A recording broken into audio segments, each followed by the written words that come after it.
Bismillahirrahmanirrahim. Assalamualaikum warahmatullahi wabarakatuh. Allah Subhanahu wa taala telah mengutus banyak nabi dan rasul kepada semua umat dan menyebutkan 25 di antaranya di dalam Al-Qur'an. Allah Subhanahu wa taala juga melebihkan 5 orang nabi dari mereka yang dikenal dengan sebutan ulul azm. Mereka adalah Nabi Nuh, Ibrahim, Musa, Isa, dan Muhammad sallallahu alaihi wasallam. Tapi nabi yang paling banyak disebutkan dalam Al-Quran adalah Nabi Musa alaihissalam. Hal ini mungkin dikarenakan kisah beliau adalah salah satu kisah yang paling menarik untuk didengar setiap orang dan diambil pelajarannya. Tetapi kenapa Nabi Musa alaihissalam kemudian disebut sebagai kalimullah? Benarkah bahwa Allah SWT berbicara langsung kepada Nabi Musa tanpa melalui perantara malaikat dan juga tanpa penutup? Dan bagaimana beliau akhirnya berani untuk mendakwai Fir'aun? Padahal Nabi Musa alaihissalam adalah orang yang diburu oleh seantero negeri.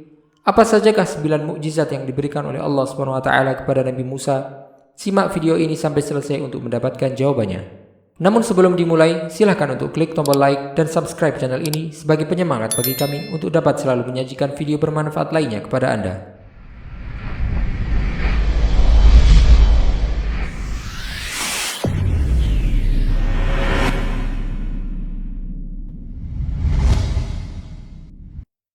Setelah Nabi Musa beranjak dewasa dan tumbuh di istana Fir'aun, beliau kemudian terjatuh dalam sebuah musibah terbesar dalam hidupnya, yaitu ketika beliau membunuh seorang warga Mesir tanpa disengaja. Kemudian berita tersebut tersebar dengan sangat cepat di penjuru negeri. Kemudian Nabi Musa alaihissalam tidak memiliki pilihan lain selain kabur dari negeri itu. Setelah mengetahui bahwa Fir'aun telah menjatuhkan hukuman mati baginya, para pengawal Fir'aun juga mencari Nabi Musa di semua tempat. Nabi Musa alaihissalam keluar dari Mesir tanpa membawa bekal apapun. Beliau berjalan hingga sampai ke arah Madian, yaitu di tempat diutusnya Nabi Syuaib alaihissalam. Nabi Musa alaihissalam berjalan sepanjang padang pasir tanpa ada makanan dan juga tanpa alas kaki selama beberapa hari. Beliau hanya memakan dedaunan yang dia temui sepanjang perjalanannya. Sesampainya di perkampungan, beliau mencari sumur untuk bisa diambil airnya dan diminum. Beliau pun mendapati sebuah sumur yang di sekitarnya sekelompok penggembala kambing sedang memberi minum kambing-kambingnya. Di sisi lain sumur tersebut ada 2 orang wanita yang juga sedang menggembalakan kambing dan ingin mengambil air untuk memberi minum kambing-kambingnya. Kedua wanita tersebut tidak berani untuk mendekati sumur. Maka Nabi Musa alaihissalam yang melihat hal tersebut kemudian mendekati mereka dan bertanya, "Kenapa tidak memberi minum kambing-kambingnya?" Mereka pun menjawab bahwa ayah mereka adalah seorang yang sudah tua renta sehingga tidak kuat untuk menggembalakan kambing. Para penggembala juga tidak memberikan kepada mereka kesempatan untuk memberi minum kambing-kambingnya. Mereka pun harus menunggu sampai para penggembala tersebut selesai, kemudian setelah itu mereka baru bisa memberi minum kambing-kambing mereka dari sisa air yang ada. Nabi Musa alaihissalam kemudian menawarkan bantuan untuk memberikan minum kepada kambing-kambing mereka. Para penggembala ternyata telah menutup sumur tersebut dengan sebuah batu besar yang tidak bisa diangkat kecuali oleh 10 orang.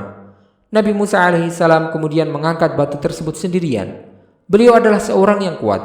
Oleh karenanya, dalam peristiwa yang akhirnya menjadikan beliau lari dari Mesir, sekali pukulan beliau dapat membunuh orang Mesir yang akhirnya menjadikan beliau buronan Fir'aun dan bala tentaranya. Nabi Musa alaihissalam mengangkat batu tersebut, kemudian memberi minum kepada kambing-kambing 2 wanita itu. Setelah itu beliau berteduh di sebuah pohon untuk beristirahat. Beliau dalam kondisi lapar dan lelah. Beliau pun kemudian berdoa kepada Rabb-Nya sebagaimana yang disebutkan oleh Allah SWT dalam firman-Nya, فَسَقَى لَهُمَا ثُمَّ تَوَلَّى إِلَى الظِّلِّ فَقَالَ رَبِّ إِنِّي لِمَا أَنزَلْتَ إِلَيَّ مِنْ خَيْرٍ فَقِيرٌ. Maka Musa memberi minum ternak kedua perempuan itu. Kemudian dia kembali ke tempat yang teduh lalu berdoa, "Ya Tuhanku, sesungguhnya aku sangat memerlukan sesuatu makanan yang Engkau turunkan kepadaku." Kedua wanita tersebut kemudian pulang, dan ayah mereka pun heran karena mereka pulang lebih awal dari biasanya. Setelah mereka menceritakan kejadian yang mereka temui di sumur, ayah mereka meminta salah satu putrinya untuk memanggil Nabi Musa agar datang ke rumahnya. Salah seorang wanita tersebut kembali ke tempat Nabi Musa, yang kemudian beliau ditawari untuk datang ke rumah mereka. Beliau pun mau untuk datang, sebagaimana yang disebutkan kisahnya oleh Allah SWT. فَجَاءَتْهُ إِحْدَاهُمَا تَمْشِي عَلَى اسْتِحْيَاءٍ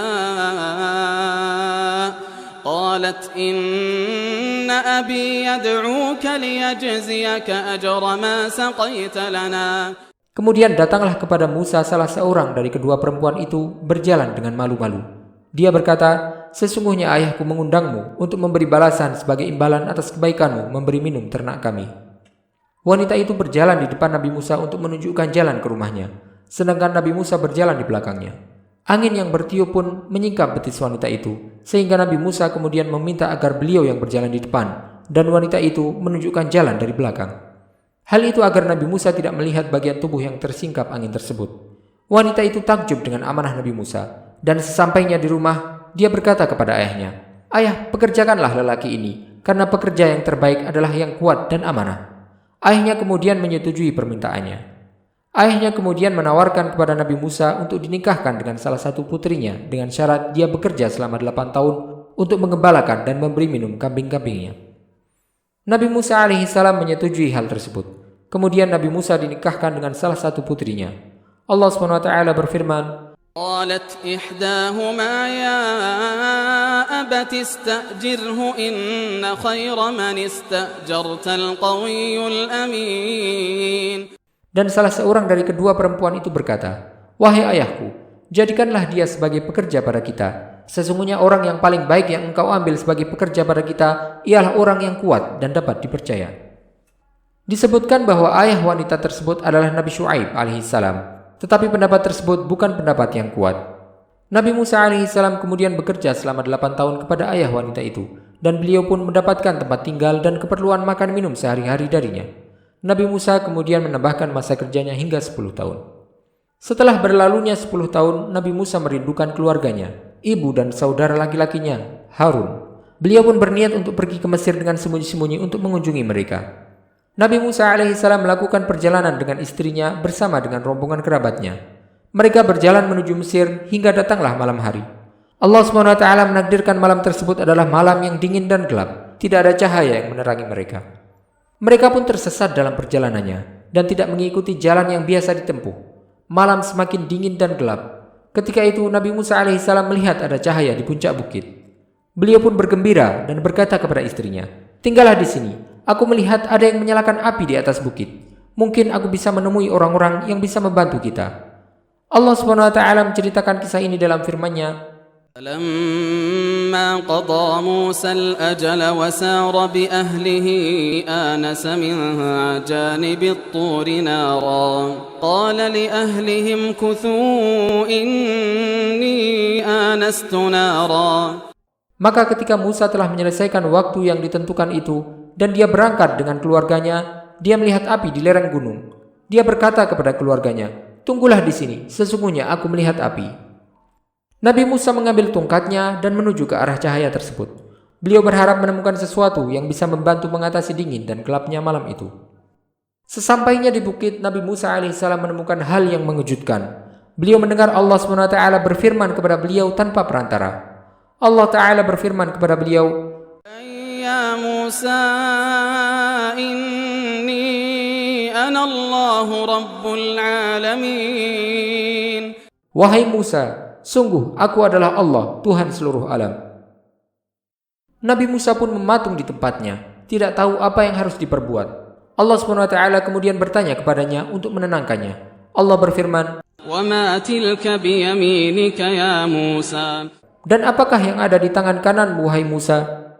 Nabi Musa menjawab, قال هي عصاي أتوكأ عليها وأهش بها على غنمي ولي فيها مآرب أخرى. Musa berkata, "Ini adalah tongkatku. Aku bertumpu padanya dan aku merontokkan daun-daun dengannya untuk makanan kambingku, dan bagiku masih ada lagi manfaat yang lain." Allah SWT kemudian menyuruh Nabi Musa untuk melemparkan tongkatnya ke atas tanah. Ketika Nabi Musa melemparkannya, tongkat tersebut seketika berubah menjadi seekor ular yang merayap di tanah. Nabi Musa pun kaget dan berpaling hendak lari karena saking ketakutannya. Allah kemudian berfirman kepadanya agar tidak takut dan kembali mengambilnya agar kembali menjadi tongkat seperti sedia kala. Nabi Musa kemudian juga disuruh untuk memasukkan tangannya ke bajunya dan mengeluarkannya kembali. Seketika tangan beliau bersinar terang seperti cahaya rembulan. Nabi Musa alaihissalam pun akhirnya tenang setelah melihat mukjizat-mukjizat tersebut. Nabi Musa diberitahu tugasnya untuk berdakwah dan mengajak manusia agar beriman kepada Allah dan hari akhir. Nabi Musa juga diperintahkan untuk mendatangi Fir'aun dengan kedua mukjizat ini dan mengajak mereka agar hanya menyembah Allah SWT. Tapi Nabi Musa alaihissalam masih merasa takut kepada Fir'aun dan tentaranya. Terlebih karena Fir'aun telah memvonis hukuman mati untuk beliau. Nabi Musa juga menyampaikan kalau dia tidak lancar berbicara. Hal tersebut karena sebuah peristiwa yang terjadi ketika beliau masih bayi, yang akan kita kisahkan dalam video lain di channel ini insyaallah. Nabi Musa alaihissalam kemudian meminta kepada Allah SWT agar menyertakan saudaranya, Harun, untuk mendampingi beliau ketika menghadap ke Fir'aun. Nabi Musa juga meminta kepada Allah agar melancarkan lisannya, menguatkan hatinya, dan juga mempermudah urusannya. Allah SWT berfirman, قال رب اشرح لي صدري ويسر لي أمري واحلل عقدة من لساني يفقه قولي. Musa berkata, "Ya Tuhanku, lapangkanlah dadaku dan mudahkanlah untukku urusanku dan lepaskanlah kekakuan dari lidahku agar mereka mengerti perkataanku." Allah pun mengabulkan permintaannya dan mengizinkan beliau untuk membawa serta saudaranya Harun dan mengangkatnya sebagai seorang nabi untuk mendampingi Nabi Musa dalam mendakwai Fir'aun. Allah memerintahkan kepada Nabi Musa agar meletakkan tangannya di dadanya ketika merasa takut, agar rasa takutnya hilang dan beliau kembali merasa tenang. Setelah itu Nabi Musa alaihissalam kembali kepada istrinya dan memberitahunya kejadian yang dialaminya di bukit tersebut. Mereka kemudian melanjutkan perjalanannya ke Mesir dengan sembunyi-sembunyi. Sesampainya di Mesir, beliau pun mencari saudaranya, Harun, sampai menemukannya dan kemudian menceritakan hal yang beliau alami. Beliau memberitahu Nabi Harun bahwa Allah SWT memerintahkan mereka untuk mendatangi Fir'aun dan mendakwahinya agar hanya menyembah Allah SWT. Mereka pun kemudian bersiap-siap untuk menunaikan tugas yang diberikan oleh Allah SWT tersebut. Mereka menuju istana Fir'aun dan memasukinya. Kisah ini insya Allah akan kami lanjutkan dalam video selanjutnya, yang mana akan dijelaskan apa yang Fir'aun lakukan terhadap Nabi Musa dan Nabi Harun, dan bagaimana Allah SWT menolong nabinya dengan mukjizat yang tidak diketahui oleh banyak orang. Jika Anda ingin mengetahui kelanjutan kisah ini, silahkan klik video berikutnya yang ada di akhir video ini, atau melalui link yang kami sediakan dalam deskripsi video ini.